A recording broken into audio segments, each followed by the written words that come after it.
Bismillahirrahmanirrahim. Alhamdulillahi rabbil alamin. Wassalatu wassalamu ala asyrafil anbiya'i wal mursalin wa ala alihi wa sahbihi ajma'in. Asyhadu an la ilaha illallah wahdahu la syarika lah wa asyhadu anna Muhammadan abduhu wa rasuluhu. Allahumma salli wa sallim ala nabiyyina Muhammad wa ala alihi wa sahbihi wa man tabi'ahum bi ihsanin ila yaumiddin, amma ba'd. Assalamualaikum warahmatullahi wabarakatuh. Muslimin dan muslimat rahimani wa rahimakumullah. Alhamdulillah, pada petang ini kita dapat bertemu sekali lagi berada dalam majlis ilmu yang mana pada petang ini kita akan meneruskan pembelajaran kita untuk kita mengenali salah satu makhluk Allah Subhanahu wa taala, yang mana makhluk ini merupakan salah satu rukun iman yang kita wajib mempercayainya dengan yakin, iaitu berkaitan dengan para malaikat. Alhamdulillah, petang ni merupakan petang yang ke-6, siri yang ke-6 kita dapat berada dalam majlis ilmu. Semoga pengisian pada petang ini dirahmati oleh Allah. Allah memberkati kita semua. Allah mencatat pertemuan kita pada petang ini sebagai salah satu amal soleh. Alhamdulillah, pada minggu lepas kita telah membincangkan tentang para malaikat ini dari sudut jantina. Kemudian kita juga telah membincangkan tentang sifat para malaikat ini adalah tidak makan dan tidak minum. Dan petang ini kita akan menyambung lagi topik yang berada pada bab yang kedua, iaitu kita akan mempelajari tentang tempat tinggal para malaikat. Di mana malaikat tinggal? Baik. Para malaikat, seperti mana yang kita pelajari sebelum ini, para malaikat ini tempat tinggalnya adalah di langit-langit. Okey, faktanya tempat tinggal malaikat adalah di langit. Okey. Ini kita sedia maklum. Cuma sebagai kita belajar, cara kita belajar, kita perlu berlandaskan kepada fakta ataupun kepada dalil, kepada sumber. Siapa yang kata malaikat ni berada di langit? Kita belajar, memang malaikat tu tempat tinggalnya di langit. Okey. Jadi, apakah ayat Al-Quran ataupun apakah hadis-hadis Nabi SAW yang menyokong kepada maklumat bahawa tempat tinggal para malaikat di langit? Kita lihat terlebih dahulu firman Allah Subhanahu wa taala di dalam surah Asy-Syura ayat nombor 5. Surah Asy-Syura ayat nombor 5. Ayat ini kata Allah Subhanahu wa taala, a'udzubillahi minasyaitonir rajim. Takadus samawatu yatafattarna min fawqihin.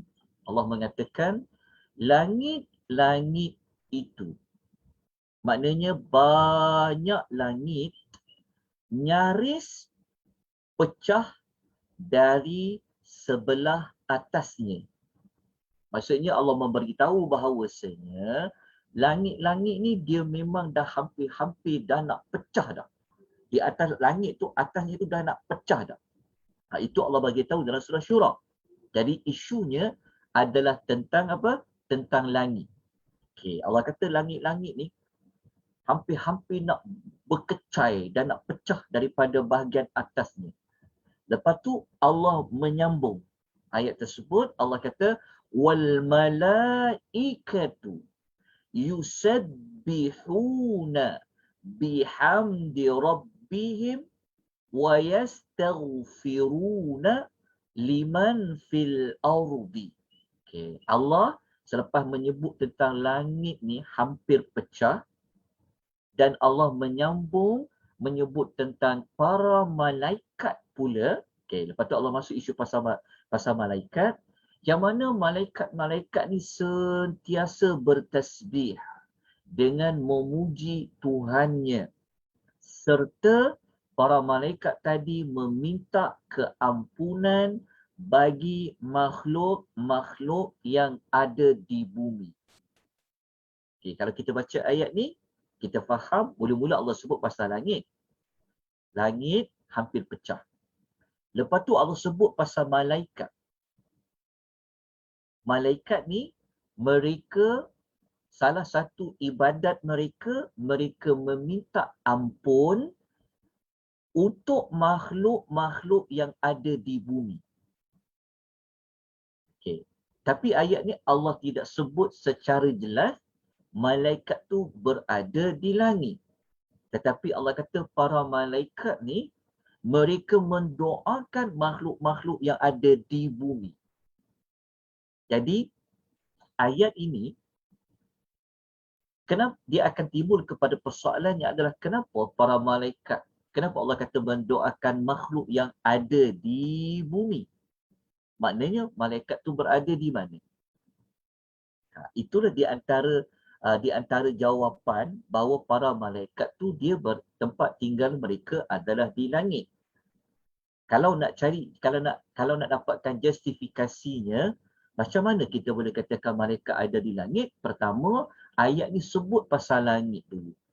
Lepas tu Allah menyambung kisah para malaikat yang meminta keampunan bagi makhluk yang ada di bumi. Lepas tu Allah mengatakan ala innallaha huwal ghafurur rahim. Ingatlah, sesungguhnya Allah dialah yang maha pengampun lagi maha penyayang. Okay, kita ambil dulu dalil dalam surah Asy-Syura yang mengatakan tempat tinggal para malaikat adalah di langit. Okay.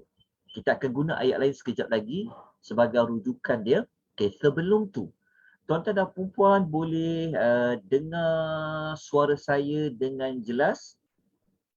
Ya, Boleh. Ustaz, dengar jelas. Mana tuan-tuan dan puan? Jelas. Sebab saya ni dia tak boleh dengar satu puan. Tidak. Saya cuba buka. Cuba tuan-tuan bagi maklum balas. Dengar tak suara saya? Dengar, Ustaz. Dengar Ustaz. Okey.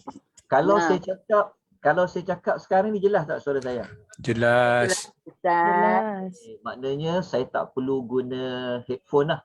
Sebab kalau saya guna headphone, saya tak boleh dengar suara tuan-tuan dan puan-puan. Okey, tak apa. Saya gunakan suara secara langsung terus ke laptop lah. Jadi kalau suara saya kurang jelas, tolong maklumkan kepada saya. Ya, insya-Allah. Okey. InsyaAllah. InsyaAllah. Okey. Ayat ni menjadi dalil bahawasanya tempat tinggal para malaikat di langit. Kenapa? Kerana Allah ada isukan tentang langit yang hampir pecah. Lepas tu Allah kata malaikat mendoakan makhluk di bawahnya. Maknanya di bumi. Ya, menunjukkan malaikat ni berada di tempat yang tinggi. Dia doakan makhluk yang ada di bumi. Okay. Nah, nanti kita ambil dalil lain untuk menguatkan lagi fakta bahawasanya tempat tinggal malaikat tu di langit. Sebelum kita lanjutkan, mari kita dapatkan dulu jawapan mengapa langit tu dia hampir pecah. Hampir menjadi cerai berai, hampir menjadi pecah. Kenapa? Kalau kita baca surah Syura, kita tidak tahu jawapannya kenapa langit tu hampir-hampir menjadi pecah. Untuk dapatkan jawapannya, mari kita melihat, merujuk kepada ulasan ulama tafsir. Kenapa langit tu hampir pecah?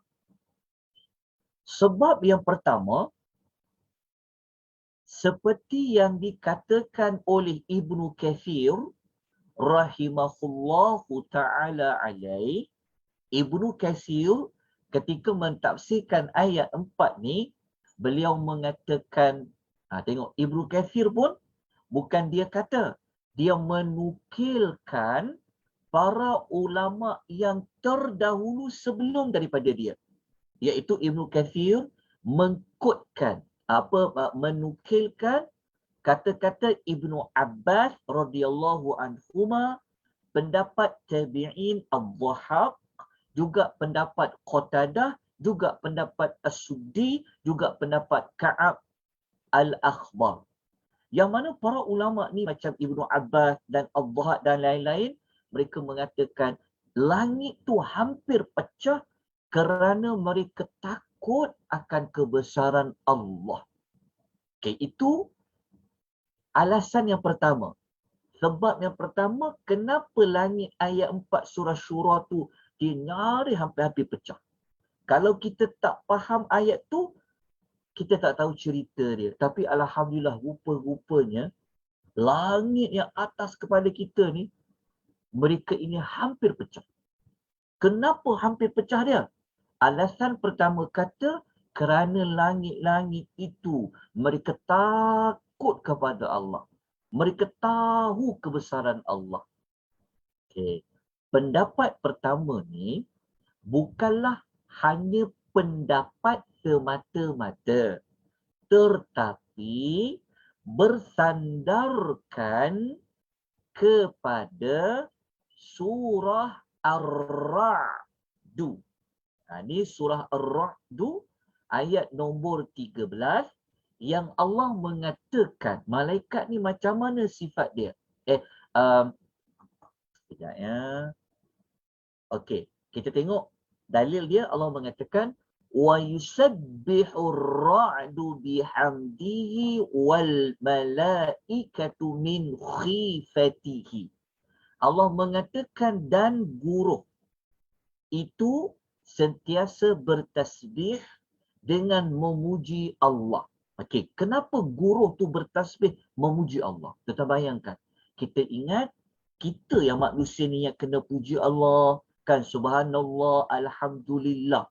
Sebenarnya kalau kita belajar dengan lebih dalam, makhluk-makhluk yang Allah ciptakan ini sebenarnya mereka mengagungkan Allah. Mereka memuji Allah. Seperti siapa? Seperti guru. Sebab itu kalau guru itu berbunyi, kan, orang ingat nak hujan, dia memang ada kaitan dengan hujan. Tetapi ia ada kaitan juga dengan bertasbih, dengan memuji Allah. Lepas tu Allah mengatakan wal malaikatu min khifatihi, dan para malaikat juga takut kepada Allah. Okey, di mana pasal langit? Okey, dia ada perkaitan di sini.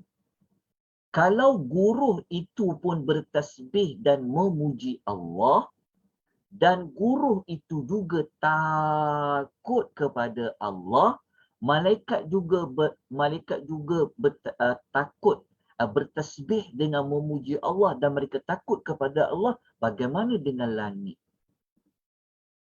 Mungkin kita kata tak dapat jawapan lagi, langit tu dia takut pada Allah. Ya Allah kata guruh. Okey, tak apa. Kita tengok pula dalam suratul Nahli.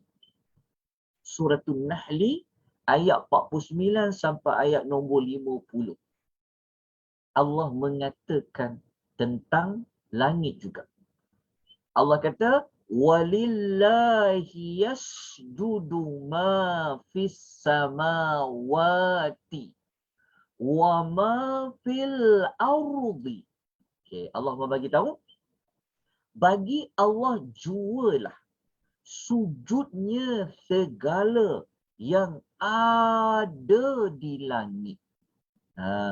Apa saja yang ada di langit, mereka sujud kepada Allah.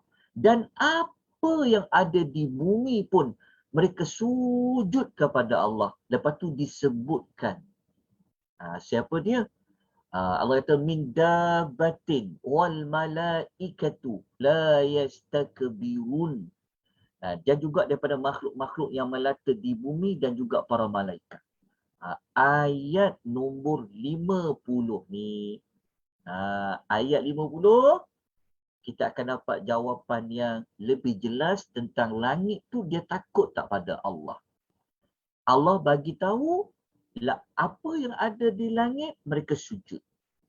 Guru bertasbih memuji Allah. Okey, baca ayat 50 Allah dalam surah An-Nahl Allah mengatakan ya khafuna rabbahum min fawqihim wa yaf'aluna ma yu'marun. Mereka takut kepada Tuhan mereka. Mereka tu siapa? Mereka di sini merujuk kepada makhluk-makhluk yang melata di bumi, termasuklah para malaikat. Usulnya para malaikat lah yang sentiasa takut kepada Tuhan mereka. Okey, ini adalah jawapan yang pertama yang memberikan kenapa langit itu dia hampir-hampir pecah.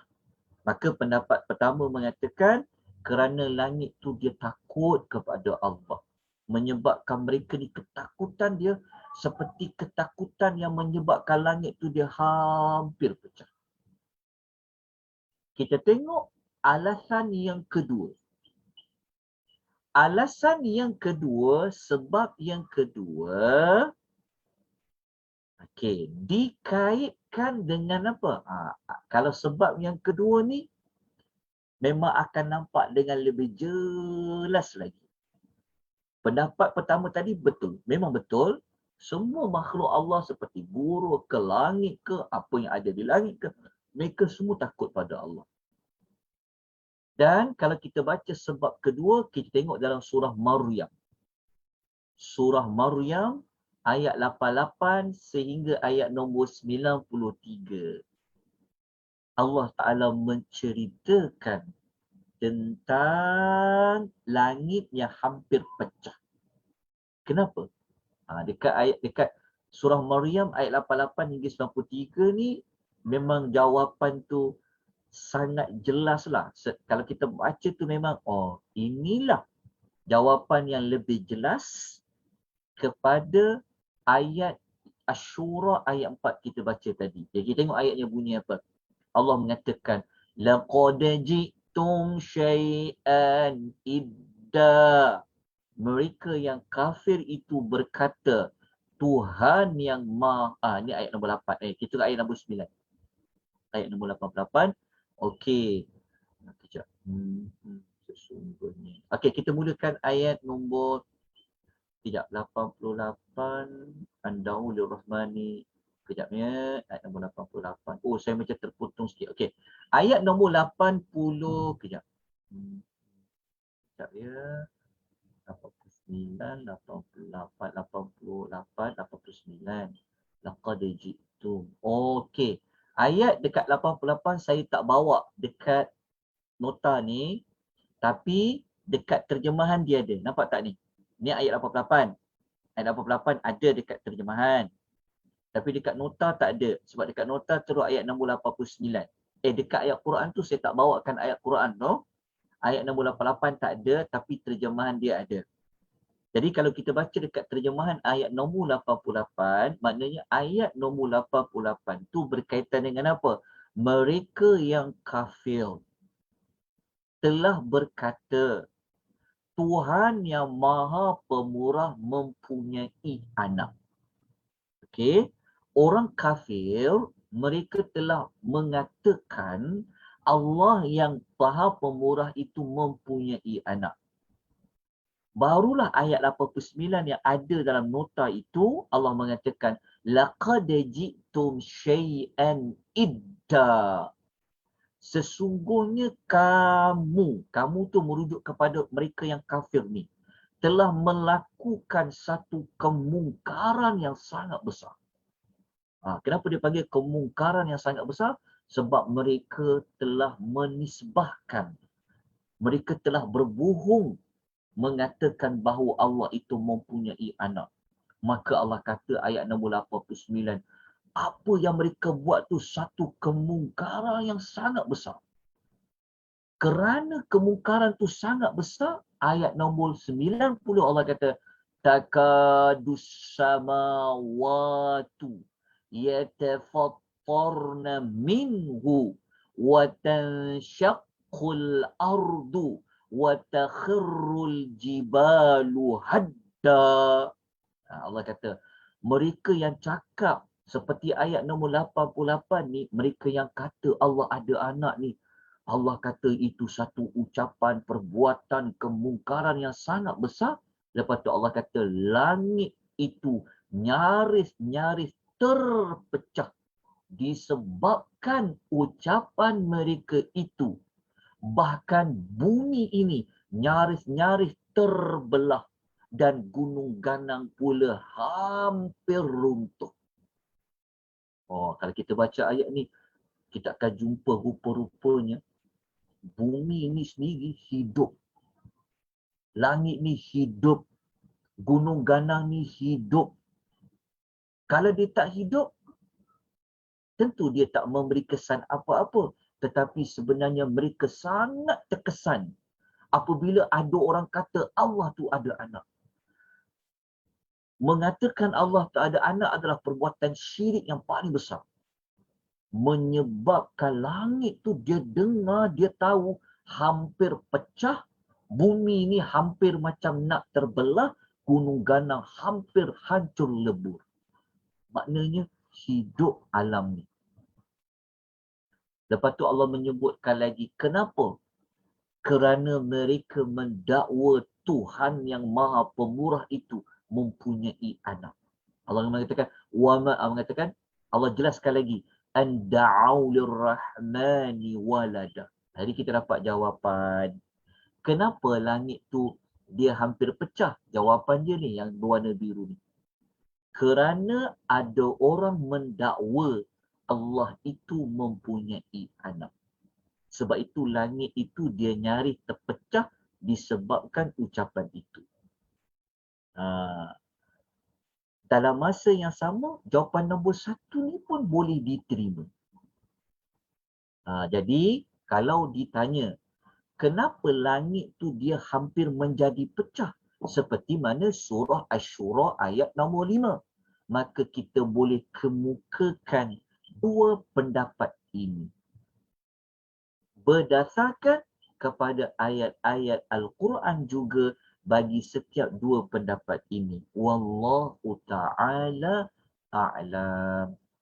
Tuan-tuan, kan, langit ni pun boleh takut pada Allah, gunung ganang. Macam mana penghuni yang berada di langit itu? Kita belajar rupa-rupanya alam ni semuanya membesarkan Allah. Yang Allah jadikan. Lepas tu alam ni Allah sediakan untuk manusia. Punya spesialnya manusia ni, Allah ciptakan alam ni untuk manusia. Kan? Alam ni Allah ciptakan manusia untuk manusia hidup. Mereka membesarkan Allah, bertasbih kepada Allah. Tetapi kita yang Allah ciptakan untuk semua benda untuk manusia ni, kita tidak mahu membesarkan Allah. Sedangkan bumi yang diciptakan untuk manusia membesarkan Allah. Takut kepada Allah. Tapi manusia yang berada di atas bumi itu tidak takut kepada Allah. Mereka tak kenal ke Allah. Jadi kita dapat mengenali keagungan, kebesaran Allah melalui bagaimana langit itu membesarkan Allah. Bumi itu membesarkan Allah. Dan juga gunung ganang itu membesarkan Allah. Bagaimana pula dengan makhluk yang berada di atas langit itu? Baik, tuan-tuan dan puan, kita dah dapat jawapan yang pertama ataupun dalil yang pertama. Kalau ditanya Malaikat tu tempat tinggalnya di mana? Mereka berada di mana? Kita kata mereka berada di langit. Kalau ditanya sumber rujukannya apa? Dalilnya apa? Kita bawakan surah Asy-Syura ayat nombor 5. Lepas tu kita terus kepada ayat yang kedua. Yang menyokong kepada fakta bahawa tempat tinggal malaikat ni di langit. Kita tengok pada muka surat yang berikutnya. Okey, muka surat nombor 6. Okey, kita tengok surah Maryam. Tengok surah Maryam ayat nombor 64. Surah Maryam ayat nombor 64 menjadi dalil kedua yang membuktikan bahawa tempat tinggal malaikat adalah di langit. Kita tuan-tuan belajar nak dapat satu maklumat, tambah lagi perkara berlaku di langit, tak ada siapa pun yang tahu perkara gaib, maka kita perlu berlandaskan kepada dalil. Tak cukup dengan satu dalil surah Asy-Syura ayat 4, kita gunakan pula surah Maryam ayat nombor 64. Apa Allah Ta'ala cerita? Okey, dekat surah Maryam ayat 64 ni, dia ada kaitan dengan ni. Kita baca ayat dia. وَمَا نَتَنَزَّلُ إِلَّا بِأَمْرِ رَبِّكَ. Kami kat sini merujuk pada malaikat. Tidak turun. Natanazzal. Natanazzal maknanya turun. Maka malaikat kata, kami tak turun. Kalau turun maknanya tentu tempat tinggi turun ke bawah. Kalau naik, bawah naik ke tempat tinggi. Sekarang ni Allah kata, para malaikat cakap, kami tidak turun. Maknanya malaikat berada pada tempat yang tinggi. Betul tak? Kan kalau turun, mesti daripada atas ke bawah. Kalau naik, dari bawah ke atas. Sekarang malaikat kata, kami tidak turun. Kecuali dengan perintah Tuhanmu.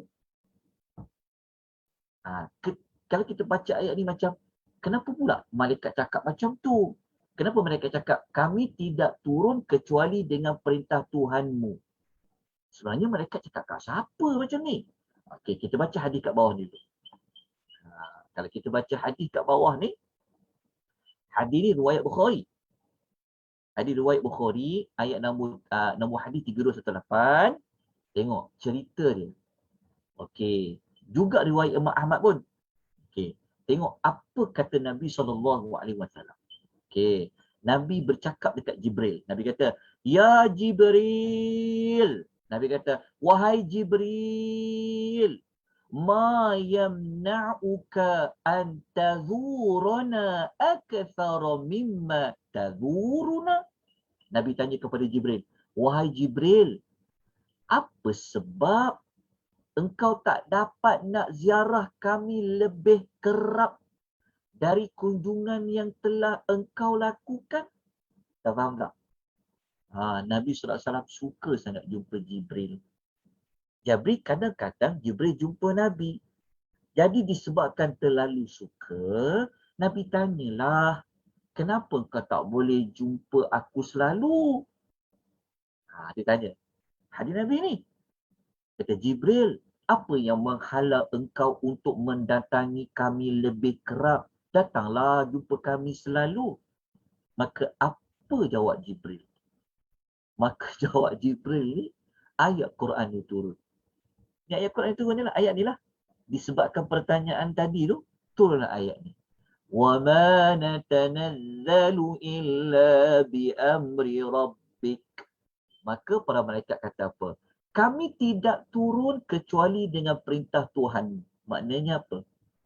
Maknanya antara jawapan Jibril tu dia nak bagi tahu, kami tak boleh ziarah engkau Muhammad. Melainkan kalau Allah suruh. Kalau Allah perintah. Kalau Allah perintah turun, kami turunlah. Kalau Allah kata kalau Allah tak bagi perintah turun, kami tak boleh nak memandai untuk turun. Sebab ayat ni kan kata, kami tidak turun kecuali dengan perintah Tuhanmu. Setelah Nabi bertanya soalan, kenapa engkau tak boleh datang jumpa kami selalu? Faham tak tuan-tuan dan puan-puan? Bermakna tempat tinggal malaikat tu di mana?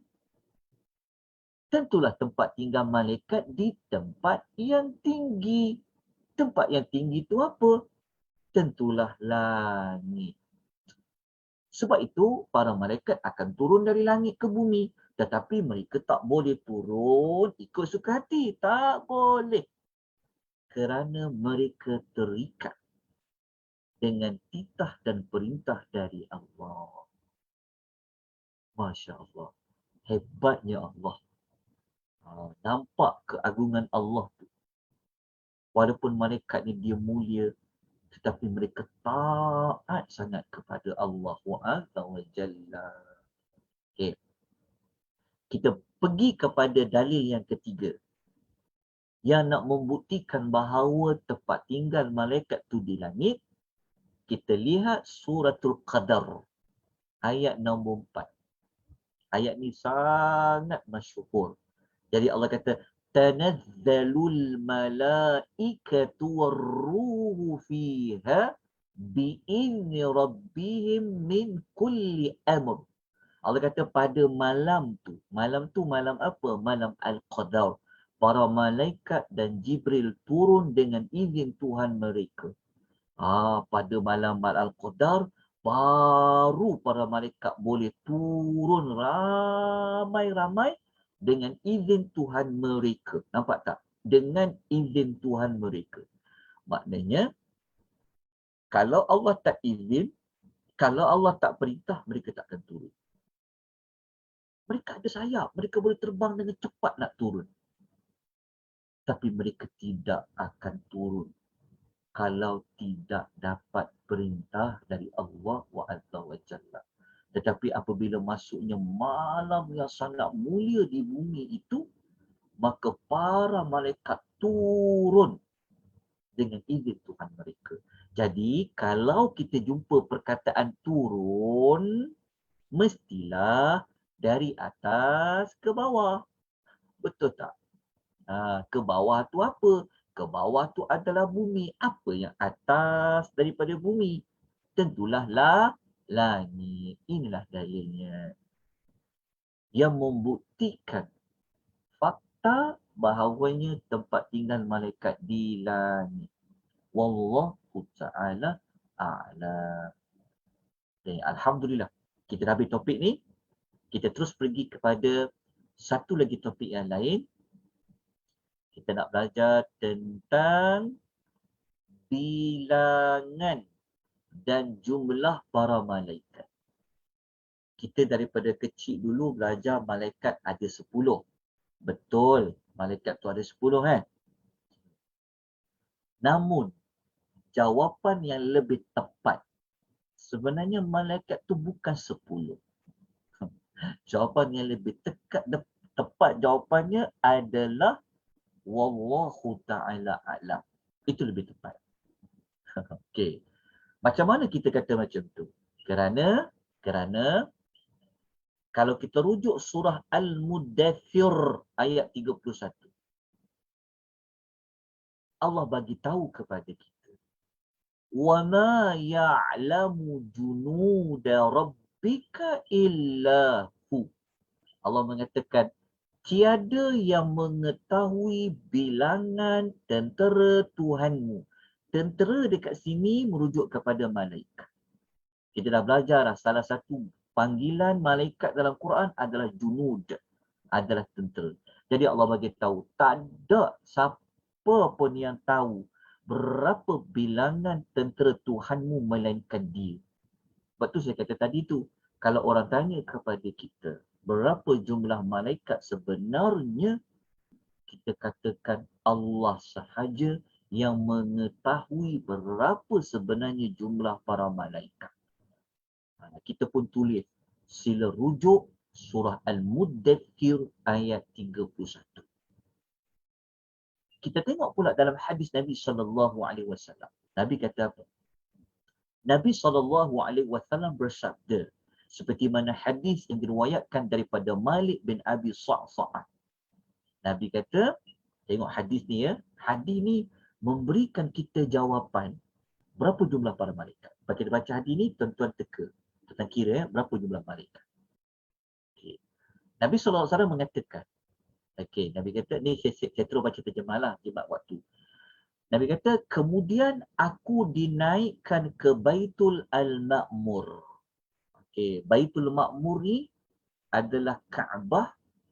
Baitul Ma'mur berada pada langit yang ketujuh. Macam mana kita nak kata dia Kaabah? Ini nama dia, Baitul Al-Ma'mur. Lalu Nabi pun tanya, aku pun bertanya kepada siapa? Kepada Jibril. Aku tanya kepada Jibril. Tanya apa? Tanya, apa tu Baitul Ma'mur? Baitul rumah Al-Ma'mur. Lalu Jibril kata, oh ini adalah Baitul Ma'mur. Nama tempat yang Nabi nampak ni. Waktu Nabi naik, ni naik apa? Naik sewaktu peristiwa Mi'raj. Nabi nampak Baitul Ma'mur. Lepas tu Nabi tanya, apa ni? Jibril kata, itu adalah Baitul Ma'mur. Pada setiap hari. Pada setiap hari. Fi kulli yaumin. Pada setiap hari. Setiap hari tu tuan bayangkan. Waktu Nabi naik Isra' Mi'raj tu, dah berlaku dah ada dah Baitul Ma'mur tu. Lepas tu malaikat pula cakap, setiap hari dia dapat 70,000 malaikat. Mereka buat apa? Yusalli fihi. Mengerjakan salat di dalamnya. Maknanya Baitul Ma'mur ni ada kaitan dengan solat. Lepas tu Nabi kata lagi, Nabi kata, berapa ramai? Sab'una alfa malakin. 70,000 malaikat. Solat di Baitul Ma'mur ni. Lepas tu Jibril mengatakan kepada Rasulullah dan Nabi pun menyampaikan maklumat yang dapat daripada Jibril tu, keluarlah hadis ni. Jadi Jibril mengatakan, iza kharaju lam ya'udu ilaihi akhira ma alaihim. Maka Jibril mengatakan seperti mana Nabi sebutkan, apabila mereka keluar dari tempat tersebut. Tempat tersebut tu apa dia? Baitul Ma'mur tadi. Berapa ramai? 70,000 malaikat. Bila malaikat datang? Setiap hari. Hari Isnin 70,000. Hari Selasa 70,000. Setiap hari. Lepas mereka dah selesai solat di situ, mereka tidak akan kembali lagi. Lalu datang pula kumpulan lain selepas mereka. Hadis riwayat Bukhari. So agak-agak berapa ramai malaikat? Cuba kira. Satu hari 70,000. So berapa ramai malaikat? Kita pun tak tahu nak ambil jumlah hari ni hari yang keberapa. Maknanya kalau kita baca hadis tu, ada 70,000. Ada 70,000. Yang 70,000 tu bukan yang pernah datang. 70,000 tu grup yang lain datang. Hebat kan? Kerajaan Allah yang ada di langit, yang kita nampak macam tak ada apa-apa berlaku. Tapi lepas kita belajar, Masya Allah. Kan, kalau kita dekat dunia, kita nampak orang pergi masjid, kita nampak kan, masjid punya besar. Tapi yang datang 100 orang, sedangkan masjid boleh muat berapa ribu orang kan. Kita boleh kira orang datang. Tetapi di langit tu, malaikat-malaikat yang datang solat di Baitul Ma'mur 70,000. Datang pula another group. Kita bayangkan berapa ramai para malaikat Allah Azza wa Jalla. Dan bayangkan kalaulah malaikat yang ramai-ramai ini, dia turun pada malam Al-Qadar. Agak-agak penuh tak bumi dengan para malaikat. Lepas tu kita baca dalil lain. Okey, hadis lain. Nak kuatkan lagi, nak kata para malaikat ni ramai tak ramai, kita tak boleh nak spesifik berapa ramai. Kita guna hadis riwayat Muslim yang mana Nabi SAW menyebut tentang neraka. Nabi SAW bersabda, neraka Jahannam akan didatangkan pada hari kiamat dalam keadaan memiliki 70,000 tali. Neraka akan ada 70,000 tali. 70,000 tali tu guna untuk apa? Untuk tarik neraka tu. 70,000 tali 70,000 tali ni Nabi sebut lagi. Nabi kata, Nabi SAW bersabda, Nabi kata, ma'a kulli zimamin.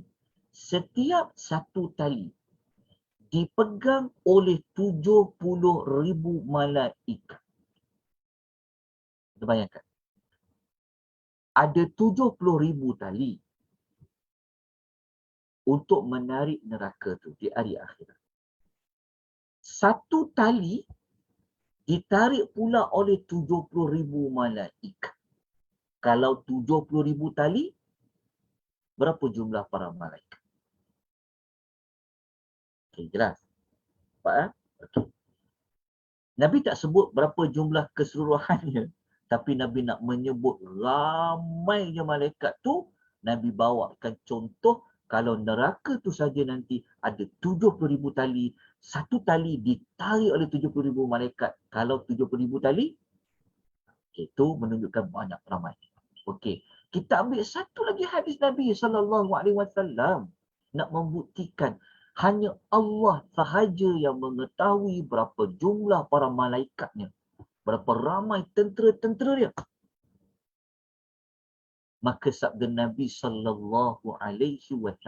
Kita bagi terjemahan dia. Sesungguhnya kata Nabi SAW, aku dapat melihat sesuatu apa yang kamu tak dapat lihat. Aku dapat dengar sesuatu yang kamu tak dapat dengar, kata Nabi. Lepas tu Nabi perincikan apa yang dia dengar. Apa yang Nabi dapat melihat contohnya. Maka Nabi mengatakan langit itu bergegar dan dia berhak untuk sedemikian. Tuan-tuan, kita tak dengar langit ini bergegar. Kalau dengar bunyi di atas pun kalau bunyi burung. Kan? Tetapi langit-langit ni hidup, tuan-tuan. Nabi kata, aku dengar langit itu bergegar, kata Nabi. Lepas tu Nabi perincikan berapa ramai malaikat di langit ya. Nabi kata tidak ada tempat yang seluas 4 jari tangan. Maknanya kalau jari tangan kita ada 5, kita tutup satu, kita ambil yang 4 jari itu, kata Nabi. Nabi kata tidak ada tempat yang seluas 4 jari. Maknanya kalau kita ambil 4 jari kita, jari kiri dengan jari kanan, Nabi kata kalau di langit, letakkan 4 jari itu di langit, kata Nabi, melainkan di tempat tersebut terdapatnya malaikat yang sedang meletakkan dahinya bersujud kepada Allah. Kita faham tak hadis ni? Riwayat Tirmizi dan Ahmad. Nabi ni nak mengatakan malaikat tu ramai.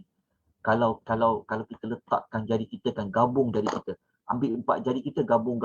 Kita ambil semua jari-jari manusia ni, 4 jari, kita gabung. Nabi kata dekat situlah akan ada malaikat yang sedang sujud. Kalau letakkan di langit.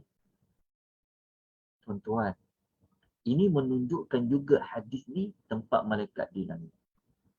Kita bayangkan ya, langit pertama lebih luas pada langit kedua lebih luas pada langit yang pertama. Langit ketiga lebih luas pada langit yang kedua. Macam mana para malaikat bersujud kepada Allah di setiap seluas 4 jari, tuan-tuan. Ya Allah, agung tak Allah Ta'ala, hebat tak Allah Ta'ala ni. Ya Allah, hebatnya Allah Ta'ala ni. Sebab tu kalau manusia dia berat kepala nak sujud kepada Allah, Allah Ta'ala tidak goyah sedikit pun kedudukan Allah. Tidak jatuh sedikit pun keagungan Allah, tuan-tuan dan puan-puan. Sebab apa? Sebab Allah memiliki makhluk-makhluknya yang lain yang akan bersujud kepada Allah Azza wa Jalla. Macam tu juga pada tasbih dan tahmid. Kalaulah manusia semua ni malas nak bertasbih memuji Allah, nak membesarkan Allah, Allah tidak rugi apa-apa, tidak goyah sedikit pun akan keagungan Allah. Sebab apa? Sebab Allah mempunyai makhluk-makhluknya yang bertasbih kepada dia. Tuan, kita belajar ni sebenarnya juga dapat memantapkan kita tentang kerajaan Allah. Boleh memantapkan tentang suratul mulk. Sebab siapa belajar ikuti suratul mulk, dan al-mulk itu merujuk kepada kerajaan Allah yang ada di bumi, kerajaan Allah yang ada di langit. Kalau manusia sekarang pemerintah kan nak berkuasa, dia perlukan undi orang. Betul tak? Manusia perlukan suara ramai orang. Kalau ramai tak sokong, tak ada kuasa. Allah Ta'ala tidak sama sekali. Kalau manusia tak nak menyembah Allah lah, tak nak sujud kepada Allah, Allah memiliki para malaikat yang sujud dia kepada Allah, meletakkan dahinya. Masya Allah, hebat ya Allah Ta'ala. Ya, moga-moga kita dapat rasa, ya Allah, tak ada apa pun kita ni, kerdil sangat-sangat di sisi Allah Subhanahu Wa Ta'ala. Menumpang di bumi Allah. Betul tak? Sedangkan bumi Allah Ta'ala ni membesarkan Allah. Manusia yang duduk di atas bumi Allah bongkak takbur pada Allah. Tak rasa teruk ke manusia ni? Dahlah guna Allah punya, lepas tu pula takbur. Nak lawan Allah. Hina agama Allah. Tak nak tolong. Macam-macam lah. Tuan-tuan puan, moga-moga kita dapat manfaat yang banyak pada petang ni. Okey, habislah nota yang ketiga tentang para malaikat. Kita akan masuk nota yang keempat. Saya ada baru buat edaran tadi. Kita masih bab 2. Ini topik yang terakhir dalam bab nombor 2. Maknanya kita masih lagi bincang bab yang kedua, tajuk tentang malaikat. Kita masuk kepada topik yang ketiga. Pada petang ini, kita nak belajar tentang apakah nama dan tugasan para malaikat. Ini adalah topik yang terakhir dalam bab yang kedua.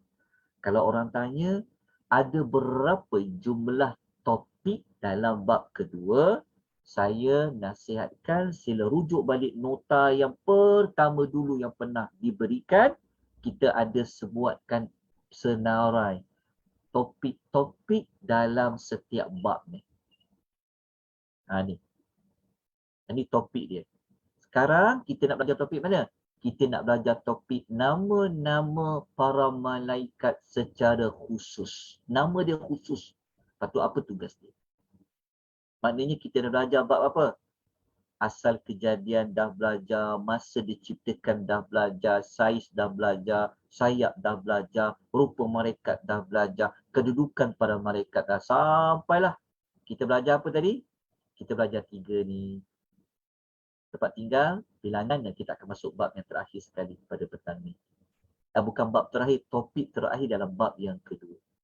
Tuan-tuan, pengisian yang akan disampaikan oleh penyampai Akademi Tadabbur memang saya sudah susun agar setiap pengisian perlu menyenaraikan senarai tajuk nak belajar.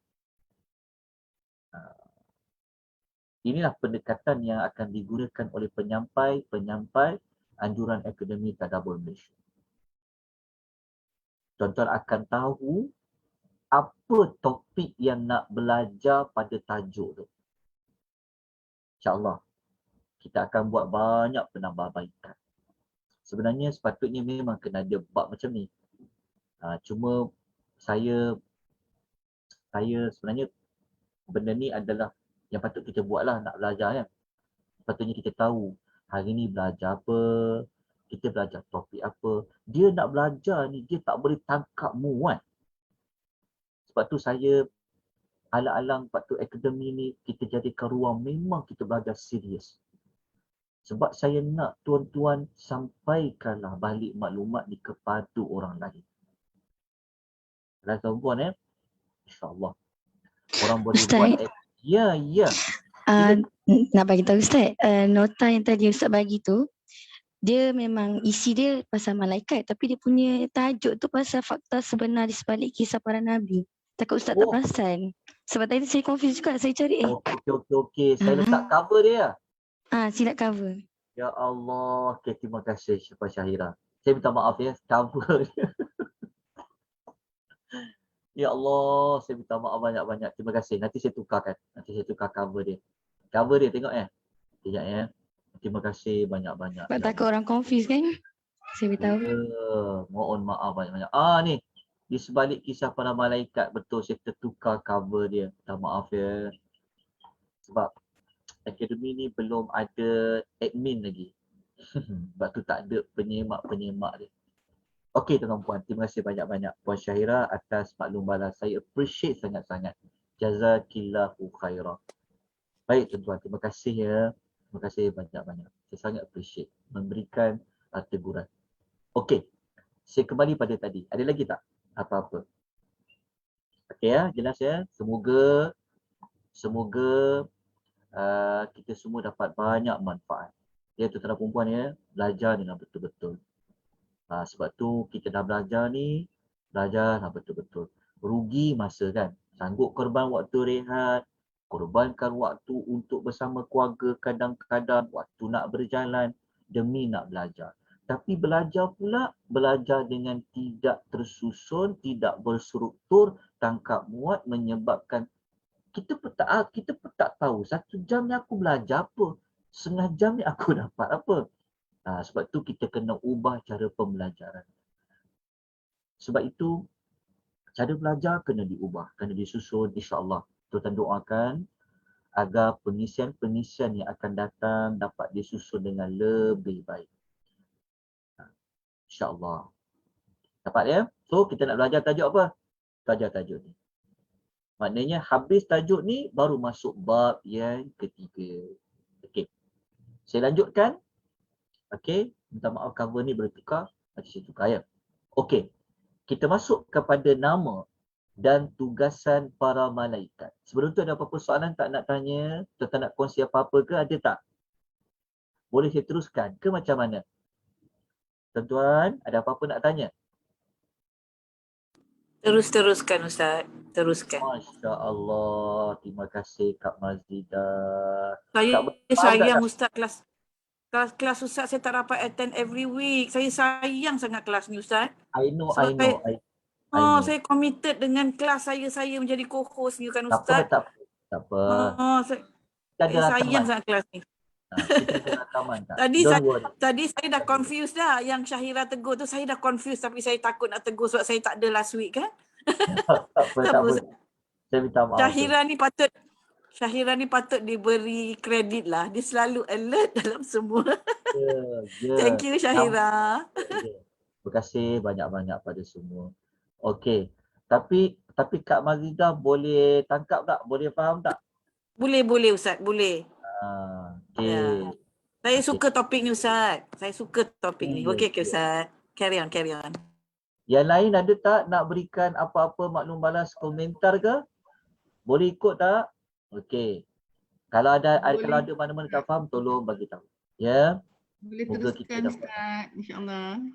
InsyaAllah, Alhamdulillah. Okey, kita teruskan dengan nama dan tugasan para malaikat. Yang pertama, kita nak belajar tentang malaikat Jibril alaihi salam. Sebenarnya malaikat Jibril ni kita dah ada belajar sedikit maklumat tentang malaikat Jibril pada topik-topik sebelum ni. Kalau kita masih ingat kan, cerita tentang sayap malaikat, kita bawa isu Jibril. Cerita tentang kecantikan para malaikat, kita bawa isu contoh tentang Jibril. Tetapi petang ini kita akan cerita lebih lengkap maklumat tentang Jibril alaihi salam berdasarkan kepada wahyu dari Allah Subhanahu wa taala. Kalau Allah Ta'ala tiap cerita pada kita, kita pun tak tahu. Kita tengok dalam surah Al-Baqarah ayat yang ke-97, malaikat yang disebutkan namanya di dalam ayat ini adalah malaikat apa? Kita tengok namanya sekejap ya. Tengok namanya. Okey. Allah mengatakan, Qul man kana aduwwan li Jibrila. Kita jumpa nama siapa? Nama Jibril. فَإِنَّهُ نَزَّلَهُ عَلَى قَلْبِكَ بِإِذْنِ اللَّهِ مُصَدِّقًا لِمَا بَيْنَ يَدَيْهِ وَهُدًى وَبُشْرَى لِلْمُؤْمِنِينَ. Lepas tu Allah kata lagi, Man kana aduwwan lillahi wa malaikatihi wa rusulihi wa Jibril. Sekali lagi jumpa nama wa Jibril wa Mikala. Dekat sini ada nama malaikat lain. Nanti kita akan kupas. Malaikat Mikal. Malaikat Mikail. Orang sebut Mikail kan. Dia sebut sebagai Mikala. Sebut malaikat Mikal. Betul juga sebutan tu.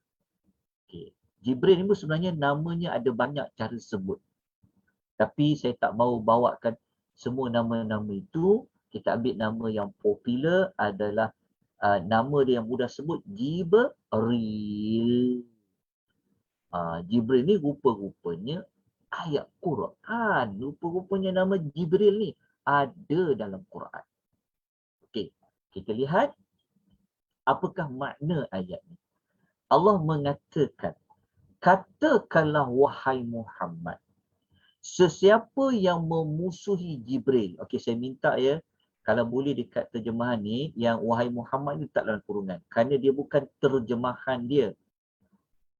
Terjemahan dia hanya kul. Ayat dia hanya kul. Katakanlah. Ni dalam kurungan ni maknanya dia bukanlah terjemahan kepada ayat. Tapi dia adalah macam penjelasan tentang siapa yang kena kata. Jadi Allah kata, katakanlah siapa yang kena kata. Nabi Muhammad yang kena kata. Nabi yang kena sampaikan. Nabi nak kena kata apa? Sesiapa memusuhi Jibril. Okay. Sesiapa yang memusuhi Jibril. Kerana apa? Kerana Jibril itu menurunkan Al-Quran ke dalam hatimu dengan izin Allah. Maksudnya Allah Ta'ala bagi tahu kepada Nabi SAW supaya maklumkan kepada semua. Siapa-siapa yang tak suka dekat Jibril, kerana Jibril itu menurunkan wahyu Al-Quran kepada hatimu, yang mana Al-Quran itu mengesahkan kebenaran kitab-kitab yang ada di hadapannya, serta Al-Quran itu menjadi petunjuk, serta Al-Quran itu memberikan khabar gembira kepada orang yang beriman. Maknanya, dalam ayat 97 ni Allah nak memperincikan tentang apa yang Jibril buat dan kenapa Jibril ni dibenci. Jadi Allah kata siapa yang benci dekat Jibril, memusuhi Jibril kerana Jibril menurunkan wahyu Al-Quran, yang wahyu Quran tu fungsinya untuk apa? Mengesahkan kebenaran kitab-kitab dulu, jadi petunjuk, bagi khabar gembira. Okay, lepas tu ayat nombor 18 Allah mengatakan, terjemahan dia terus ya. Allah mengatakan bahawasanya sesiapa memusuhi Allah. Kenapa disebut memusuhi Allah? Memusuhi para malaikatnya, memusuhi para rasulnya, khususnya malaikat Jibril dan Mikal, maka sesungguhnya Allah adalah musuh bagi orang kafir. Okay, kita lihat tafsiran para ulama tentang kenapa memusuhi Jibril. Kenapa? Kalau kita baca tafsir Ibn Kathir mentafsirkan ayat ni, dia kata sesiapa yang memusuhi Jibril, maka orang tu dia kena tahu bahawa Jibril itu adalah Ruh Al-Amin yang turun dengan membawa Al-Quran dari Allah ke dalam hatimu. Ia adalah salah seorang daripada seorang rasul dari golongan para malaikat, dan sesiapa memusuhi seorang rasul, bererti dia telah memusuhi seluruh Rasul. Okay, maksud dia, dalam ayat ni, Allah Ta'ala cerita tentang kalau ada mana-mana manusia yang memusuhi Jibril, sebenarnya dia telah memusuhi Allah. Kenapa? Kerana Jibril itu adalah utusan Allah. Dan dalam masa yang sama, sesiapa yang memusuhi utusan Allah, walaupun satu orang, walaupun satu malaikat, dia juga telah memusuhi seluruh Rasul Allah. Orang marah saat Jibril sebab dia membawa wahyu. Dan sebab itu kalau siapa yang ada mempelajari tentang sebab turun surah Ad-Duha, surah Ad-Duha tu dia turun sebab wahyu terputus. Maknanya Allah Ta'ala tidak hantar Jibril untuk menyambung wahyu kepada Nabi SAW. Quran tak turun beberapa hari, menyebabkan Nabi jatuh sakit. Orang-orang mengatakan padan muka Muhammad, syaitan dia dah tak datang dekat dia. Punya bencinya mereka kepada Jibril ni. Sebab apa? Sebab Jibril buat wahyu turun Al-Quran. Al-Quran itulah yang menyalahkan apa yang mereka dah buat ni. Sedangkan Quran tu betul, tapi mereka sangat inti dengan wahyu Quran ni kan. Jadi wahyu Quran ni dikaitkan dengan Nabi yang terima, siapa yang bawa wahyu tu. Jadi ada perkaitan dia. Jadi mereka memusuhi Jibril. Jadi Allah bagi tahu, siapa musuh Jibril? Sebenarnya dia adalah musuh Allah. Okey. Maknanya kita jumpa nama siapa? Kita jumpa nama siapa? Malaikat apa? Malaikat Jibril. Dalam masa yang sama, kita jumpa apa fungsi Jibril? Apa fungsi Jibril? Dalam ayat ni kita tahu Jibril buat apa? Fa innahu, ayat dekat sini. Fa innahu nazzalahu ala qalbika. Dekat sini kita dapat jawapan juga. Rupa-rupanya Jibril, kenapa dia dimusuhi? Kerana Jibril menurunkan ke dalam hatimu. Turunkan apa? Turunkan wahyu Al-Quran. Kat sini jumpa nama Jibril. Lepas tu jumpa tentang fungsi dia. Bawa turun wahyu. Okey. Jelas tuan-puan ya? Okey. Maknanya memang ada namanya Jibril. Sebab itu boleh rosak akidah. Boleh rosak iman seseorang jika dia menolak akan nama Jibril. Sebab kita dah belajar pada siri yang pertama, kalau tuan masih ingat siri nombor 1 dulu, okey, kita ada letakkan tajuk last sekali. Kan? Cara beriman kepada para malaikat, kita kata yang B tu apa? Mengimani nama-nama malaikat yang disebutkan di dalam Al-Quran dan juga dalam hadis Nabi. Jadi kalau orang tanya, salah satu cara dikatakan beriman dengan malaikat ni apa? Bukan sekadar percaya malaikat ni wujud. Tetapi kita juga kena percaya, menerima tentang nama-nama mereka yang disebut oleh Allah di dalam Al-Quran, seperti mana nama malaikat Jibril. Okay. Sekarang kita lihat lagi penyebutan nama Jibril dalam surah Tahrim ayat nombor 4. Ini adalah kisah Aisyah dengan kisah Hafsah. Okey. Surah Tahrim ni surah yang ada kaitan, nama pun Tahrim, perharaman. Tuan-tuan ikuti kelas nama dan tema surah pada setiap Jumaat malam Sabtu selepas Isyak, insya-Allah. Nanti kita akan sampai kepada perbincangan kenapa surah tu dinamakan surah Tahrim, surah pengharaman. Antara kaitannya adalah Nabi SAW telah telah membuat satu tindakan tak nak memakan sesuatu yang Allah Ta'ala halalkan. Bukan Nabi haramkan, tetapi demi menjaga hati isterinya. Sebab isteri lain tak suka Nabi makan sesuatu pada rumah isteri yang lain. Orang perempuan kan, dia cemburu menyebabkan Nabi kata, okeylah kalau macam tu. Kalau mulut aku berbau makanan tu, okey aku tak nak. Nabi haramkan dia. Itu cerita panjang, kita akan belajar nanti dekat surah Tahrim. Tapi ayat ni Allah mengatakan, kan, sebab apa? Sebab Aisyah dengan Hafsah ni dia saling berpakat kan tentang tak sukalah bau kau. Masalahnya macam seolah-olahnya Nabi kan, contohlah kalau macam kita kan, contohnya ada orang tu dia pergi rumah satu lagi, dia makan budu contoh, ataupun dia makan petai lah contoh kan. Jadi sebenarnya petai tu tak salah, ataupun makan durian lah, durian. Dia makan rumah isteri ni durian.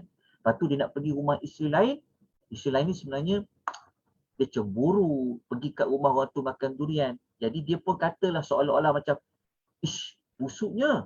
Dia seolah macam dia nak mengatakan, busuknya bau durian tu. Jadi mereka berpakat menyebabkan Nabi SAW mengambil tindakan tak nak lagi nak mendekati makanan tersebut tadi tu. Jadi Allah Ta'ala menyebutkan di dalam ayat ini, Allah mengatakan, in tatuba ilallahi faqad farat qulubukuma.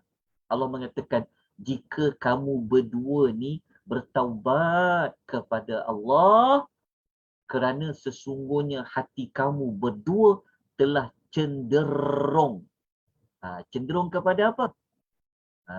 Kena baca dekat dia punya dalam kurungan tu. Kenapa? Kerana mereka berdua isteri Nabi ni telah menyusahkan Nabi. Lepas tu mereka berdua ni berpakat untuk apa? Wa in tawahara alaihi. Dan jika kamu berdua tolong menolong ni macam madu dengan madu ni dia berpakat-pakat supaya madu yang ketiga tu Nabi tak datang rumah dia selalu, macam tu. Sebab seolah-olah macam bau yang Nabi makan makanan dekat rumah madu yang ketiga tu macam berbau. Contoh ni contoh. Yalah, tak boleh lari kan, hidup Nabi ni sangat indah. Kan? Jadi Allah bagi tahu, jika korang berdua ni saling tolong menolong nak menyusahkan siapa? Nak menyusahkan Nabi, maka Allah mengatakan, maka kerana sesungguhnya Allah lah yang akan lindung Nabi. Selain dari itu, Jibril, disebut nama Jibril. Selain daripada Allah itulah yang menjadi pelindung Nabi, Nabi kata, wa Jibrilu wa salihul mu'minin. Begitu juga malaikat Jibril, orang-orang yang soleh daripada kalangan orang beriman, dan juga malaikat-malaikat yang lain juga akan menjaga Nabi. Maksud dia, ayat ni keras ni maksud dia. Kan, nak menunjukkan bahawa janganlah kamu menyusahkan Nabi. Kamu berdua ni, bertaubatlah kamu berdua kepada Allah. Kan? Jadi dekat sini, penyebutan nama Jibril dekat sini kita jumpa sekali wa Jibril. Okay, kita jumpa nama Jibril. Kan? Okey, maknanya dekat ayat ni Jibril juga menjadi pelindung kepada Nabi sallallahu alaihi wasallam. Jelas tuan-puan, dapat ya? Dan Jibril. Okey. Kita perincikan lagi pasal Jibril ni dengan kita lihat kepada sifat Jibril. Tengok dalam sifat Jibril, walaupun dalam ayat surah Takwir, ayat 19 sampai 21 ni tak sebut perkataan Jibril, tetapi ayat ni dia ada kaitan dengan Jibril. Jadi kita dah tahu, okey, nama malaikat yang ada di dalam Al-Quran, salah satunya adalah apa? Adalah Jibril. Jadi kita kena beriman dengan nama salah satu malaikat, namanya Jibril. Okey. Kita nak belajar lagi, Jibril ni, apa keistimewaan dia?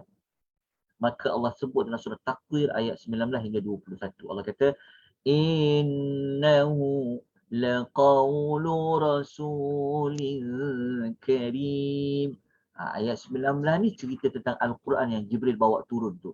Sememangnya kalamullah, okey, utusan-utusannya yang mulia. Maksud dia, Allah nak bagi tahu Quran ni sebenarnya adalah kalamullah yang dibawa oleh utusan Allah yang mulia. Jadi salah satu sifat Jibril ni, Rasulin Karim. Ini sifat dia pertama. Maksudnya salah satu ciri dia, dia adalah utusan Allah yang mulia. Rasul, seorang utusan. Karimin, yang mulia. Ini sifat Jibril. Kita dapat belajar pada surah At-Takwir. Lepas tu Jibril ni apa lagi? Dhi quwwatin. Dhi quwwatin maknanya yang kuat, gagah. Gagah malaikat Jibril. Lepas tu siapa lagi Jibril ni? Inda dhil arsy makin. Dia mempunyai pangkat kedudukan yang tinggi di sisi Allah. Okey. Baik kan? Lepas tu Jibril ni apa lagi ciri-ciri dia? Muta'in. Muta'in ni ciri lain. Saya kena padang kat sini. Ciri dia apa ni? Yang ditaati. Maksudnya di langit ni Jibril ni, para malaikat lain sangat taat dekat Jibril. Lepas tu Jibril ni apa lagi? Sama amin. Jibril ni lagi dipercayai. Lagi dipercayai. So ada berapa pasal Jibril ni? Saya dekat ayat tu saya telah boldkan dengan tulisan hitam lah, setelah hitamkan. Utusannya yang mulia, satu. Kalau orang tanya, boleh tak ceritakan Jibril ni karakter dia macam mana? Pribadi dia macam mana? Kita ambil surah Takwir. Kita kata, oh Jibril ni adalah salah satu utusan Allah yang mulia. Dia kuat. Dia ada pangkat yang tinggi di sisi Tuhannya. Dia dekat sangat dengan Allah. Lepas tu dia ini sangat ditaati di kalangan para malaikat. Yang berikutnya apa? Dia lagi dipercayai. Kalau kita nak bagi satu tugas, mesti kena bagi kepada orang yang percayai. Jibril alaihi salam di antara yang dipercayai. Malaikat ni semua dipercayai. Begitu yang banyak ada pada Jibril. Okey, kita baca sedikit ulasan Ibnu Katsir. Apa makna Ibnu Katsir nak ulas apa makna muta'in? Kalau kita tengok terjemahan yang ditaati kan. Okey, tengok apa ulasan Ibnu Katsir Okey, Ibnu Katsir dia ulas apa makna muta'in. Kita tadi kata ditaati. Kita baca apa ulasan Ibnu Katsir. Ibnu Katsir rahimahullah mengatakan malaikat Jibril ni apa? Dia kata ya'ni laisa huwa min afnadil malaikah. Jibril kata, Ibnu Katsir kata, yakni Jibril ni dia bukanlah daripada kumpulan malaikat yang kaling-kaling. Maknanya bukan malaikat yang biasa-biasa tau, kata Ibnu Katsir. Bal huwa min sadati wal ashrafi mu'tana bihi. Bahkan dia adalah dalam kumpulan malaikat yang terhormat, lagi mulia, yang mendapat perhatian dan dipilih untuk menyampaikan risalah yang agung. Betul tak tuan-tuan? Tuan-tuan, tugas yang sangat mulia adalah membawa wahyu. Betul tak? Maka tugas tu patut diberikan kepada siapa? Diberikan kepada Jibril. Bermakna Jibril bukan malaikat yang biasa-biasa. Nampak tuan-tuan pasal Jibril kan? Okey. Kita lihat lagi. Apa ulasan Ibnu Katsir dalam maksud amin? Apa makna amin? Kita terjemah tadi lagi dipercayai. Okey, kita tengok apa ulasan Ibnu Katsir. Ibnu Katsir rahimahullah dia mengatakan. Dia kata, sifatu li Jibrila bil amanati wa hadha azimun jiddan. Dia kata sifat Jibril ni dia sangat amanah. Dia kata sifat amanah ni dia kata merupakan perkara yang sangat agung. Anna Rabba Azza wa Jalla yuzakki abadahu wa rasulahu al-malaki Jibrila kama dzakka 'abdahu wa rasulahu al-bashariyah Muhammad sallallahu alaihi wasallam. Ibnu Katsir dia kata sesungguhnya Allah telah menyucikan hamba-Nya, utusannya daripada kalangan malaikat sebagaimana Allah telah menyucikan hamba dan rasulnya daripada kalangan manusia, itu Nabi sallallahu alaihi wasallam. Maknanya Ibnu Katsir ni dia nak kata apa? Dia nak kata sebab tadi ingat tak kita kata ayat tadi kan Jibril kan dimusuhi kan. Wah, orang tak suka sangat Jibril sebab Jibril tu bawa wahyu Quran. Sebab Quran ni lah. Kan? Tetapi Allah Ta'ala nak muliakan Jibril ni dengan Allah Ta'ala menyebut sifat-sifat Jibril tadi yang 5 kan. Lepas tu kita baca lagi dalam surah An-Najm. Sikit lagi. Dah habis dah. Lepas tu saya buka pada soalan nanti. Dalam surah An-Najm ayat nombor 5 hingga ayat nombor 7. Ayat nombor 5 hingga ayat 7. Allah mengatakan lagi ciri-ciri tambahan malaikat Jibril. Allamahu syadidul quwa. Ni syadidul quwa, yang amat kuat. Jibril ni amat kuat. Tadi kita dah baca dah kan. Di quwatin, dia mempunyai kekuatan. Tapi kekuatan macam mana? Syadid, sangat kuat. Lepas tu Allah kata apa? Dzumiratin. Yang mempunyai keindahan. Ni kita dah belajar lah sebelum ni, tapi kita boleh ulang balik semula. Bukan sekadar kuat, tapi indahnya malaikat Jibril tu. Fastawa. Ni dia memperlihatkan diri kepada Nabi SAW. Jibril ni apa? Wa huwa bil ufuqil a'la. Jibril ini berada di ufuk yang di langit yang tinggi. Okay. Penambahan maklumat ni dekat sini lah. Zumirratin. Dia mempunyai keindahan. Okey, tuan-tuan perempuan. Kejap saya nak kena pasangkan wayar kejap puan Sekejap ya, bateri saya kejap.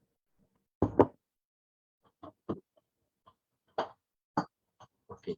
Sambil-sambil tu, tuan ada soalan apa-apa?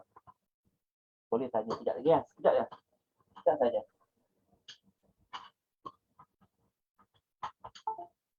Okey, tuan-tuan perempuan, kita sambung semula. Alhamdulillah. Okey. Sebelum kita perincikan lagi tentang malaikat Jibril, dia ada banyak nama. Nama-nama lain malaikat Jibril. Yang ni mungkin kita sambung pada minggu yang berikutnya. Jika ada mana-mana soalan yang dapat saya bantu, insya-Allah saya cuba jawab. Jadi saya berhenti dekat sini dulu. Okey. Kita nak lihat kalau ada mana-mana soalan ya. Kita beri sedikit waktu untuk menjawab mana-mana persoalan. Kita lihat pada dalam notan. Okey. Assalamualaikum Ustaz. Ya, waalaikumsalam warahmatullahi wabarakatuh. Ya puan. Saya nak tanya yang dia katakan Jibril tu mempunyai keindahan tu, keindahan yang macam mana tu Ustaz? Cantik. Kalau baca pada ni, dia macam ni. Keindahan dia, kalau waktu kita baca dekat nota nombor berapa kejap dekat nota nombor 2 kot, ni nota nombor 3 rasanya. Waktu kita belajar dekat keindahan para malaikat, dia dekat nota nombor 2. Kejap Nota nombor 2. Mana nota nombor 2? Okey, ni nota nombor 2 ni. Kecantikan dia tu macam ni. Sekejap okey, sekejap. Mana malaikat Jibril? Ni nota nombor 2 ya, nota nombor 2. Okey, kecantikan Jibril ni kita kata indah lah, cantik lah maksudnya. Allah nak kata bahawa Jibril ni rupa paras dia, memang dia cantik, malaikat cantik. Sehingga kan kalau kita baca hadis Nabi SAW, dalam ini nota yang kedua ya. Yang mana Nabi mengatakan dari setiap sayap malaikat Jibril tu berguguran mutiara dan permata yang berwarna-warni yang Allah saja yang tahu sebenarnya macam mana. Maknanya kalau sayap dia saja berguguran mutiara dan permata yang berwarna-warni, macam mana dengan penampilan fizikal malaikat Jibril? Cantiklah maknanya tadi, jawapannya puan adalah zu mirratin ni maksudnya dia cantik. Kalau kepak dia tu boleh mengeluarkan mutiara dengan permata, Masya Allah. Macam mana dengan Jibril? Cuma setakat ni saya tak jumpa lagi dalil yang memperincikan Jibril tu, contohnya muka dia macam apa, tak ada, tak jumpa lagi. Tapi cukuplah Quran kata zu mirratin, lepas tu dengan disambung dengan hadis tadi, pada sayapnya pun sudah mempunyai berguguran mutiara dan permata. Wallahu ta'ala a'lam. Sebab dia nak buat wahyu kan. Allahu akbar. Okey. Ada persoalan lain, penjelasan lain? Sifat dan sikap malaikat tu kita gabung dari Al-Quran dan hadis. Ya, betul. Betul. Kenapa kita gabungkan Al-Quran dan hadis? Sebab Al-Quran dan hadis ni menjadi sumber maklumat yang kita nak rujuk. Sebab apa? Sebab yang paling tahu tentang malaikat, jawapannya adalah Allah lah. Sebab tu kita berpandu pada ayat Quran.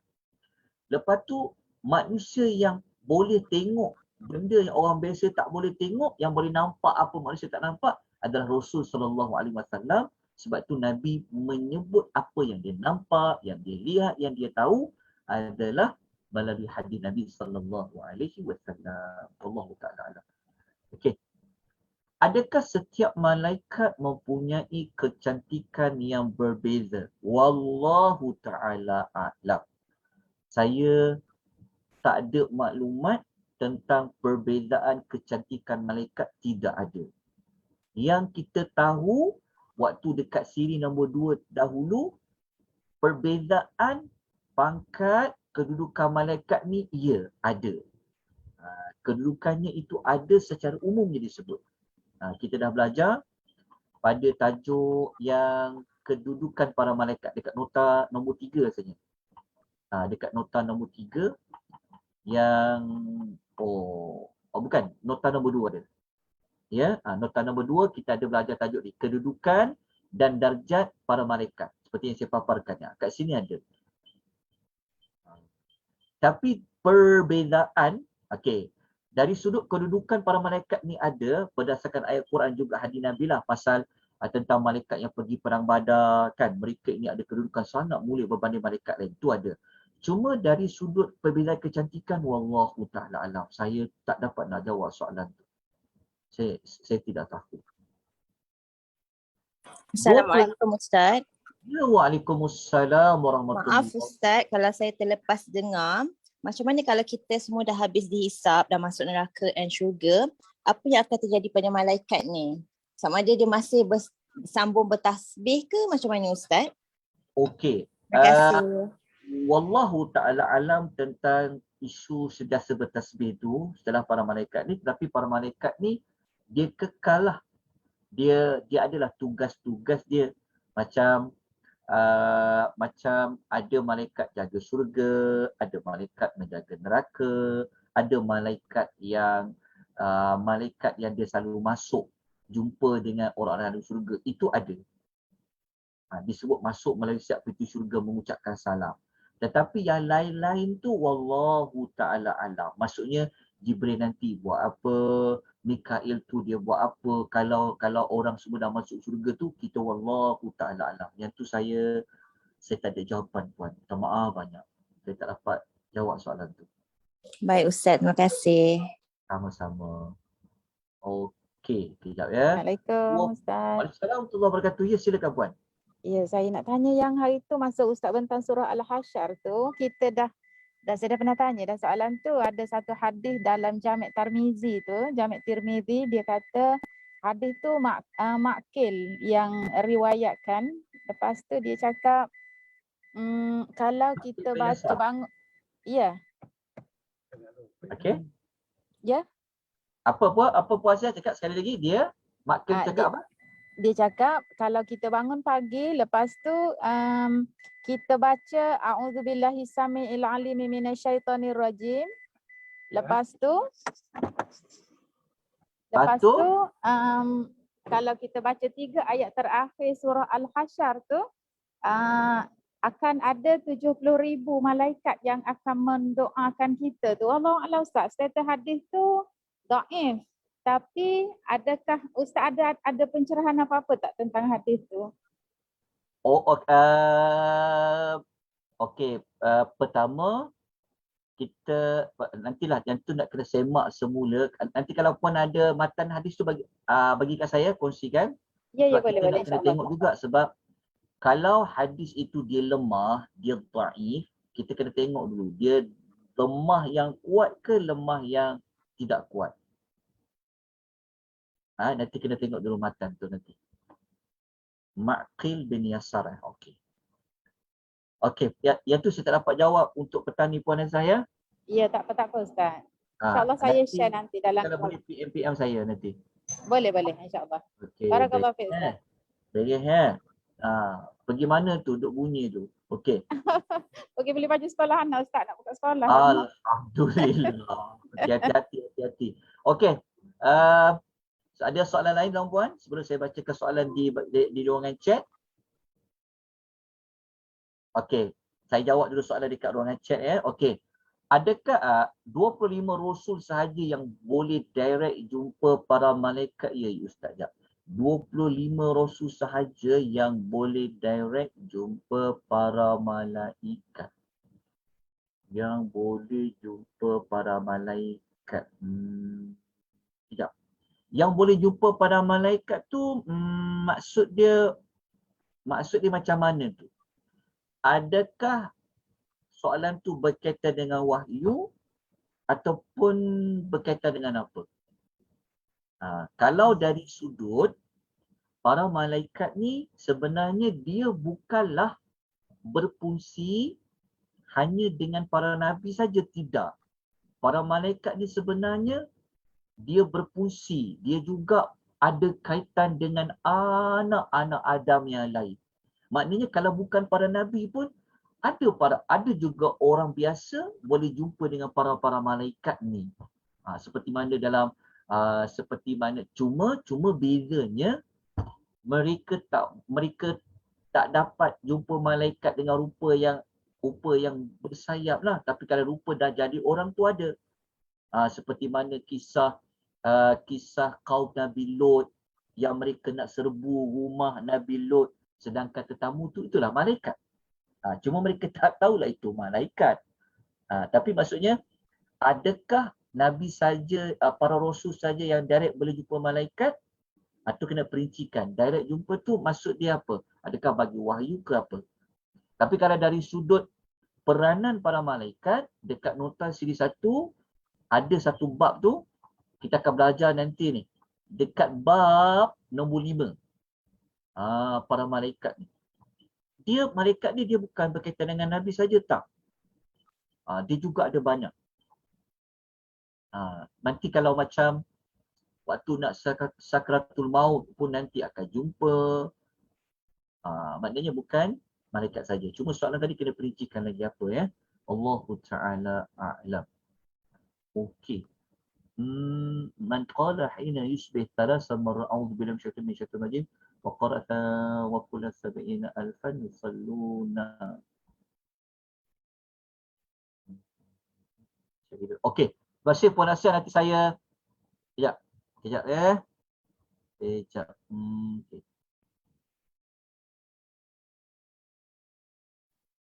Okay. Okey. Ya. Okey, ada soalan lain tak? Ada soalan lain? Saya boleh semak nanti sekejap je. Okey, ada pertanyaan lain sebelum kita menyambung sekejap ya. Saya buat semakkan hadis tu dalam ni. Takhrij hadis tak?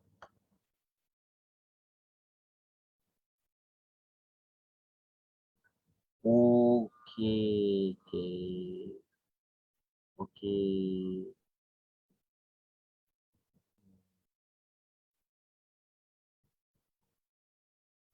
Okey, hadis yang hadis yang Puan Asia nukilkan tu, yang baca 3 ayat terakhir suratul Hasyri tu, lepas tu ada 70,000 malaikat akan bersolawat kepada orang tersebut sehingga waktu petang tu. Lepas tu kalau orang tu mati, dia mati dalam keadaan mati syahid. Kan? Riwayat ni kalau mengikut Syekh Syuaib Al-Arnaud, hadis ni sanadnya dhaif. Bahkan ada mengatakan gharibu jiddan. Tapi kalau tanya dari sudut maksud,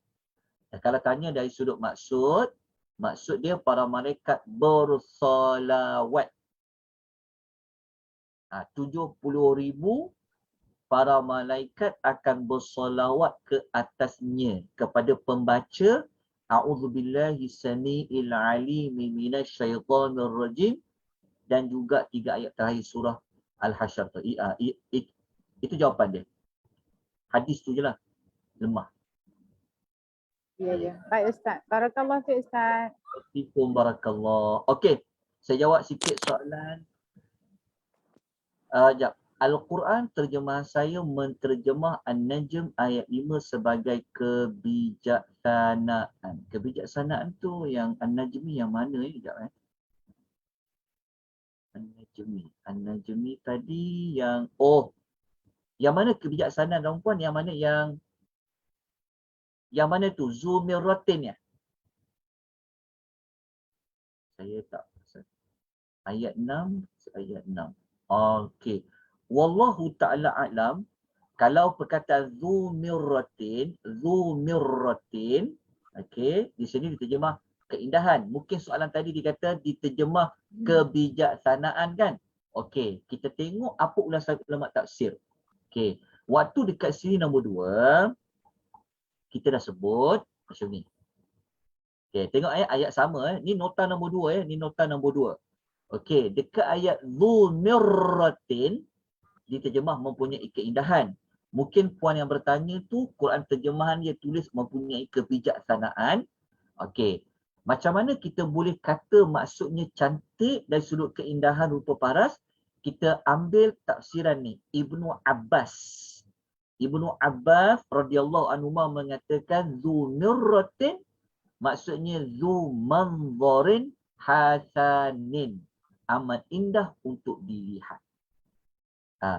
Mungkin ada tafsiran lain sebut bijaksana, bukan keindahan. Wallahu ta'ala alam. Yang tu nak kena buat semakkan semula tu. Ya, adakah hanya pendapat Zumiratin, maksudnya adakah perkataan Zumiratin ni hanya bab pada kecantikan ataupun boleh juga ditafsirkan dengan kebijaksanaan. Yang kebijaksanaan tu saya wallahu a'lam, saya tak dapat nak jawab pada petang ni sebab nak kena buat rujukan dulu. Nak kena buka apa ulasan para ulama tafsir. Ustaz. Ya. Minta maaf lah Ustaz. Saya cari balik sebab takut saya miss hari tu. Yang bab jantina malaikat dekat kelas yang mana Ustaz? Saya tengok tak jumpa lah Ustaz. Kelas apa tu maksud dia? Yang kelas ni lah yang kata jantina malaikat Ustaz sebut tadi. Ada tak Ustaz sebut je? Jantina malaikat kelas yang mana Ustaz? Saya banyak termiss kan. Minta maaf lah. Kejap. Tak apa. Don't worry. Okey, tak ada masalah apa pun. Okey, apa saya tadi? Takut. Yang Ustaz sebut tadi jantina malaikat ni. Jantina malaikat. Minta maaf kepada pelajar lain Ustaz. Saya bertanya mungkin masing-masing semua orang dah dengar saya yang miss kan. Tak apa. Kita meraihkan semua. Okey, dia dekat nota. Dia dekat nombor ni. Dia dekat nota nombor 2. Nota nombor 2. Nota nombor 2 tu rasanya kita belajar minggu lepas rasanya. Yalah, sebab saya tengok. Saya tengok ni nota last week tak jumpa Ustaz pasal jantina. Ada, dia dekat bawah sekali. Tak apa, nanti saya cari Ustaz. It's okay. Dia memang pertama nota tu minta maaf dia tak ada buku surat. Tak tertulis buku surat tu. Dia kosong. Alright. Nanti saya cek balik Ustaz. Okey. Baiklah. Kalau tengok pada PDF saya, dia dekat buku surat ni. Sekejap ya. Kalau di PDF saya nombor berapa ni? Dia nombor 9. Okey. Alright Ustaz. Okey, Okey, Ustaz boleh baik. proceed. Okey, boleh proceed. Terima kasih Ustaz. Baik, Terima sama-sama. kasih. Okey, ada pertanyaan lain tak? Ada pertanyaan lain? Okey, yang soalan puan tanya tu terjemahan kebijaksanaan tu nanti saya kena semak balik ya puan ya, mohon maaf banyak-banyak tak sempat nak buat semakan sekarang. Okey, kejap. Okey, itu saja. Kita pun dah pukul 4, insya-Allah. Kejap. Ada tak hadis sahih yang mengatakan ada malaikat mendoakan kita ketika kita sedekah waktu subuh? Okey. Ada hadis tu. Memang ada hadis. Okey, saya tunjukkan nota doa para malaikat. Ustaz Noh. Okey. Sebenarnya ada puan. Ada para malaikat tu mendoakan orang bersedekah pada waktu pagi. Ni, nampak tak nota saya paparkan ni? Nampak tak? Okey, nota ni, okey, dia dekat sini. Ni dekat sini. Dekat infak harta ni memang ada hadis Nabi, riwayat Bukhari, riwayat Muslim. Nabi SAW bersabda, Nabi kata yang bermaksud tidak ada satu hari. Maksudnya tidak ada satu hari yang dilalui oleh seorang hamba. Maknanya Allah bagi tahu tiap-tiap hari akan turun kepadanya 2 malaikat. Allah akan turunkan 2 malaikat setiap hari. Yang satu malaikat ni dia akan kata, Ya Allah, berilah ganti bagi orang yang berinfak. Kalau orang tak nak infak ke harta dia, Ya Allah, hancurkanlah hati orang tu, Ya Allah. Okey. Dekat hadis ni, memang kita jumpa perkataan, Ma min yaumin yusbih. Mungkin orang salah faham, dia ingatkan waktu subuh. Sebab yusbih ni macam subuh. Jadi subuh-subuh lah dia bersedekah. Kalau malam dia tak nak sedekah. Sebab apa? Sebab dia waktu subuh. Subuh di sini, kan perkataan ma min yaumin yusbih. Yusbih kat sini, tidaklah mana-mana hari yusbih berpagi-pagi. Maksudnya bukanlah, wallahu a'lam bissawab, yang saya faham, kalau saya salah tolong betulkan. Bukanlah bermaksud menunjukkan kelebihan bersedekah pada awal-awal pagi. Bukan. Cuma hadis ni nak kata bahawasanya dia nak menyebut tentang hari yang manusia lalui.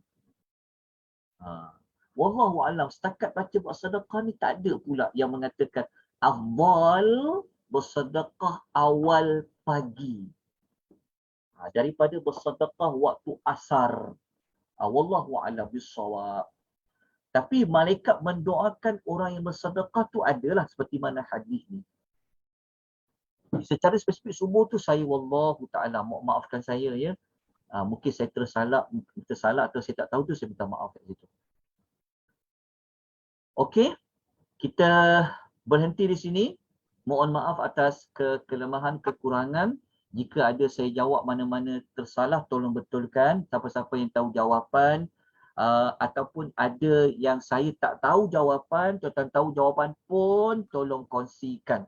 Moga-moga kita sama-sama dapat manfaat. Jadi kalau ada kelapangan, malam ni dijemput tentera perempuan, bukan pergi kenduri siapa-siapa. Malam ni dijemput mengikuti kronologi kisah Nabi Allah Musa alaihi wassalatu wassalam untuk siri yang ke-23 ke 24, saya tak berapa ingat dah. Okay, insyaAllah malam dijemput pada jam 9 suku. InsyaAllah ada kelapangan. Terima kasih banyak-banyak tentera perempuan atas penglibatan tentera perempuan yang bertanya, memberikan jawapan teguran. Semoga Allah memberikan ganjaran kepada kalian semua. Jazakumullahu khairan. Barakallahu fikum. Aqulu qali hadza wa astaghfirullahal azim. Wabillahi taufiq wal hidayah. Wassalamualaikum warahmatullahi wabarakatuh. Jazakallah Ustaz. Assalamualaikum. Sama-sama. Ustaz. Waktu tarik.